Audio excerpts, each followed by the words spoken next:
Chicano, and will that be 3 minutes, Madam Chair?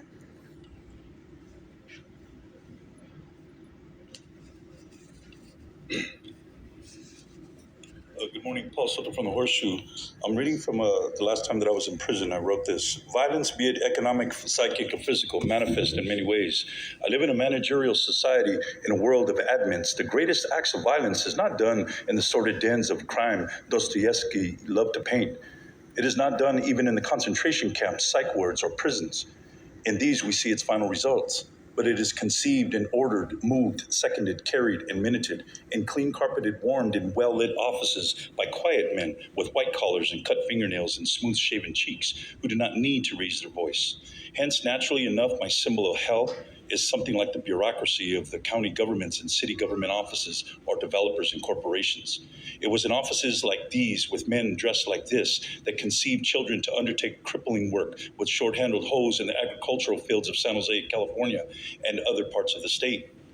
And the sight of returning children with spines permanently bent from such labor remained all too common throughout the mid-1940s, 1960s. The Fifth Amendment provides that private property cannot be taken by the government without just compensation. Was not Spanish the language of my mother and ancestors, her private property? Did not San Jose and Almaroc School District teach her by force and fear that it was a shameful thing, worthy of humiliation and punishment, to be Mexican and speak Spanish in school? San Jose took something from me that was mine, the language of my mother and ancestors. Was this violent to do this to both my mother and myself? Am I not confronted daily with the reality that the United States government, County of Santa Clara, and the City of San Jose deprived me of something private that I had a constitutionally protected right to possess? Is this not violence towards the tens of thousands of Chicanos who grew up not speaking Spanish? Where is my just compensation for taking something as fundamental as language from the Chicano? San Jose redlined the Mexican, stripping him of ancestral wealth. Chicanos of my generation were burglarized, robbed using force of law and fear of the policeman's club from wealth we normally would inherit. Had the Chicanos' right to property been respected, does not the Chicanos of my generation deserve equal protection under the law? In conclusion, it is my contention that the greatest acts of violence in San Jose, California, and the county of Santa Clara that was done to los campesinos de Salsipuedes y los Chicanos de Barrio Horseshoe is to deny us our humanity.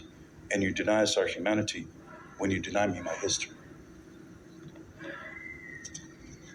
Now, this committee deals with land use issues, and this is what was done in this land.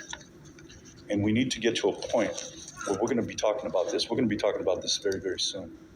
And the point that I'm trying to make is that racial equity is not giving Somos Mayfair $1 million.